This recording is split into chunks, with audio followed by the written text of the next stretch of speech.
کربلا کی یاد سے یہاں بند یہ مبارک نشست پر اس طرح عنوان آپ کے علم میں ہے، کربلا اور تہذیب نفس۔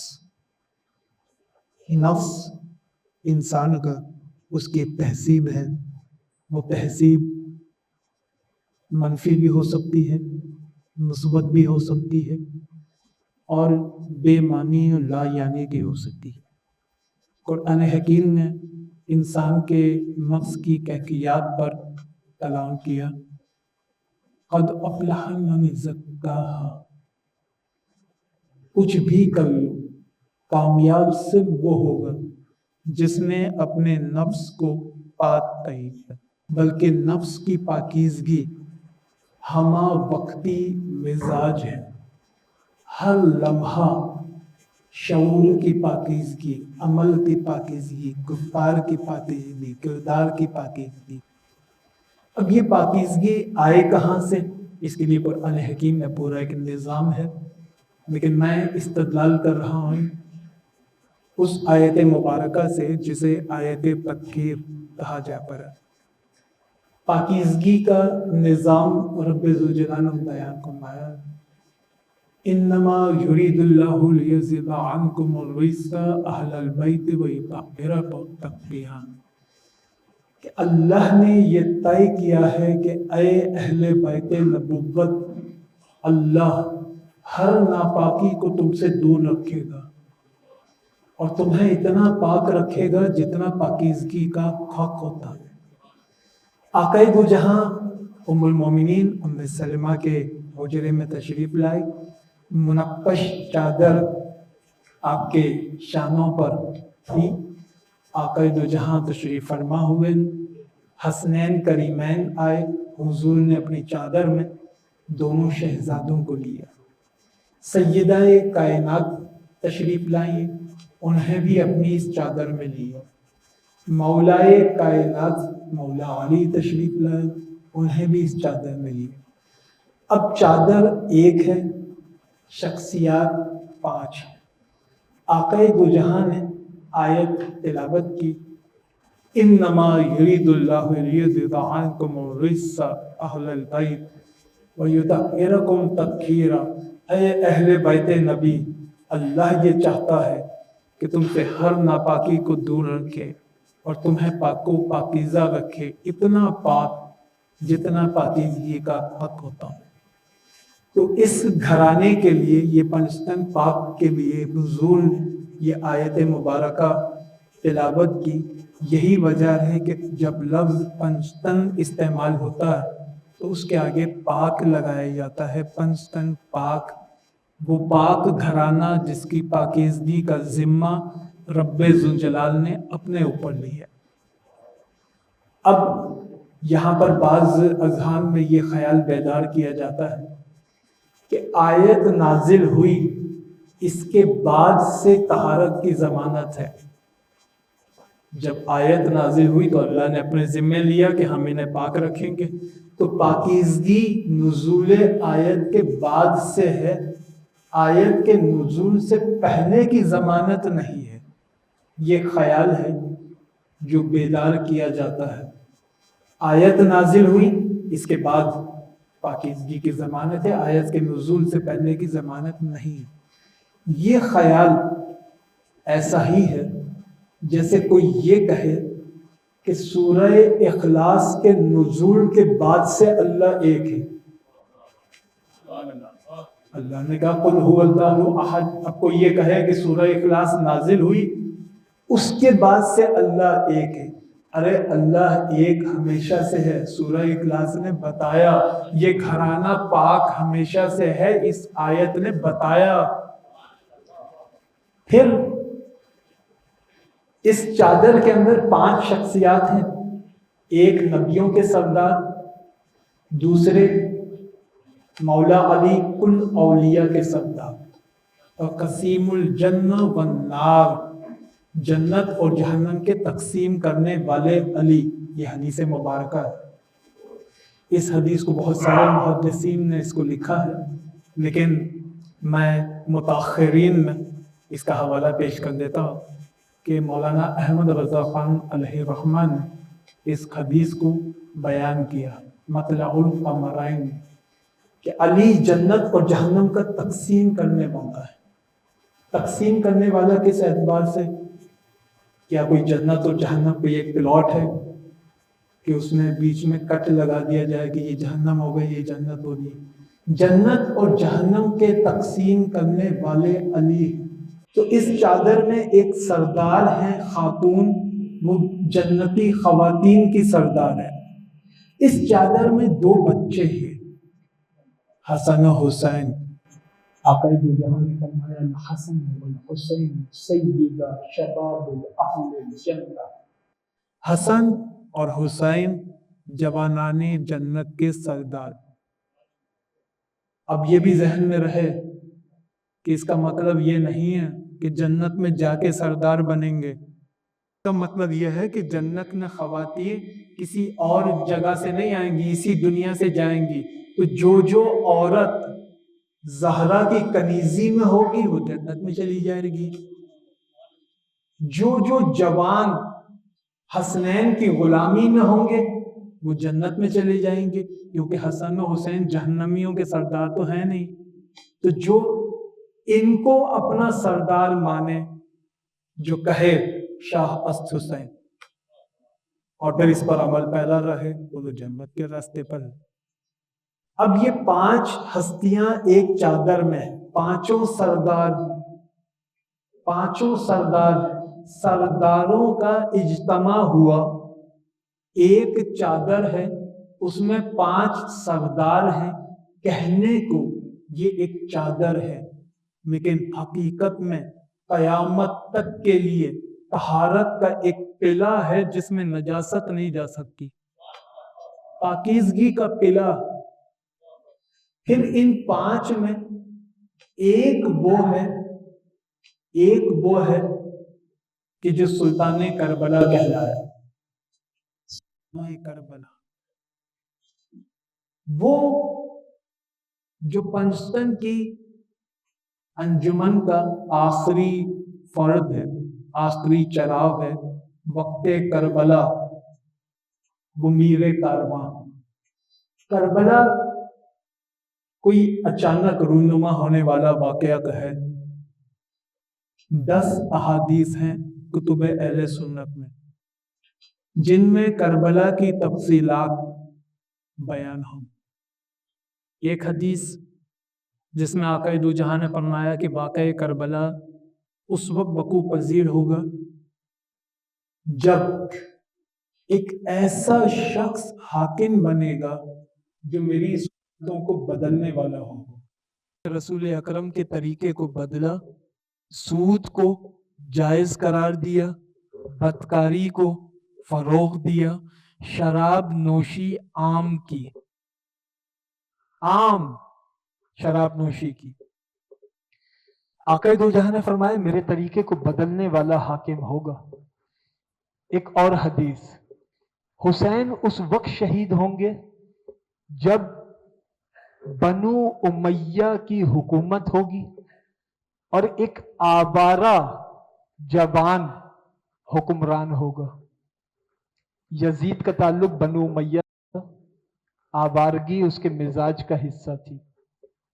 پھر ایک اور حدیث مبارکہ آقا دو جہاں نے فرمایا، اور یہ حدیث جبریل امین کی وساطت سے ہے کہ جبریل امین کربلا کی مٹی لے کر آئے تھے کہ آپ کی امت آپ کے نواسے کو کربلا میں شہید کرے گی، اور یہ وہاں کی مٹی ہے۔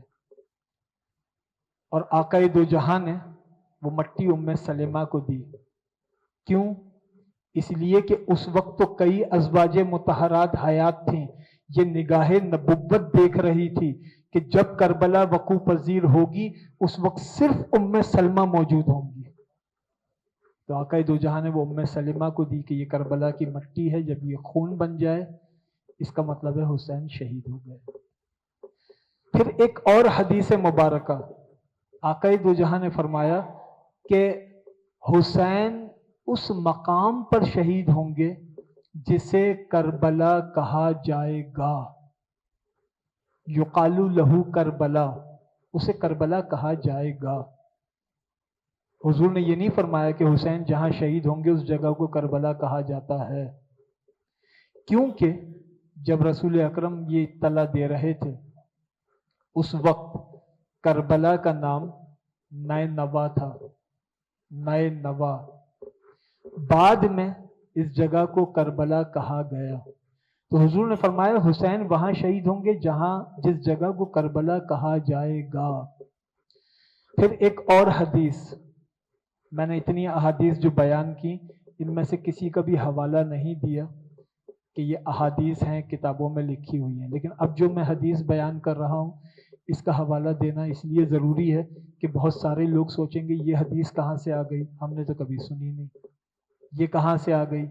اس لیے میں بتا رہا ہوں، امام حیثمی نے اپنی کتاب مجمع الزوائد و منبع الفوائد میں یہ حدیث لکھی ہے۔ محدث امام ذہبی ہیں، امام حیثمی ہیں، اور امام حیثمی صحاح ستہ کے محدثین کے استاد ہیں، بڑے جلیل القدر محدث۔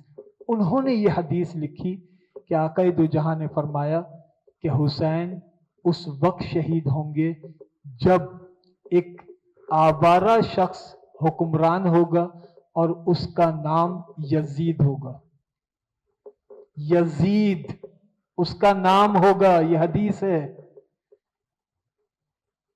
اس حاکم کا نام یزید ہوگا۔ تو اب کربلا کی اچانک واقعہ ہے، ان احادیث کے بعد کوئی یہ کہہ سکتا ہے کہ کربلا اچانک ہو گئی؟ ایک روایت جسے بہت سارے مورخین نے لکھا ہے، لیکن میں پھر متقدمین کو چھوڑ رہا ہوں اور متاخرین سے استدلال کر رہا ہوں۔ مولانا احمد رضا خان بریلوی صاحب کے خلیفہ ضیاء الدین مدنی علیہ رحمہ، ان کے خلیفہ ہیں عبدالسلام قادری رضوی، انہوں نے یہ روایت لکھی اور وہ کیا کہتے ہیں؟ وہ یہ لکھتے ہیں صفین کا معرکہ تھا، مولا علی صفین سے واپس آ رہے تھے کوفے کو دارالخلافہ بنایا تھا، صفین سے واپس آ رہے تھے، راستے میں کربلا کی زمین آئی تو مولا علی اپنی سواری سے اترے اور سواری سے اترنے کے بعد کربلا کی زمین کو غور سے دیکھنے لگے۔ ساتھیوں نے پوچھا کہ امیر المومنین خیریت، آپ یہاں اتر گئے، اس ریگستان کو آپ غور سے دیکھ رہے ہیں؟ تو پھر مولا علی نے فرمایا یہ کربلا ہے، یہ کربلا ہے، یہاں حسین شہید ہوں گے۔ اور پھر مولا علی نے جگہوں کی نشاندہی کی، روایت میں ہے مولا علی نے بتایا کہ اس جگہ حسین کی سواریاں بیٹھیں گی، اس جگہ حسین کے خیمے لگیں گے، اس جگہ دشمن فوج ہوگی، اور پھر ایک جگہ کی نشاندہی کی، کہا کہ یہ وہ جگہ ہے جہاں حسین شہید ہوں گے۔ تو کیا کربلا اچانک واقعہ ہے؟ اتنی تفصیلات اللہ کے رسول نے بیان کی، صحابہ نے بیان کی، مولا علی نے کربلا میں کھڑے ہو کر ذکر کربلا کر دیا۔ اسی لیے اللہ کے رسول نے کربلا کے اس مارکے میں لوگ تذبذب کا شکار نہ رہیں، اس لیے امام حسین کا خاص تعارف کروایا کہ لوگ پہچان لیں حسین کون ہے۔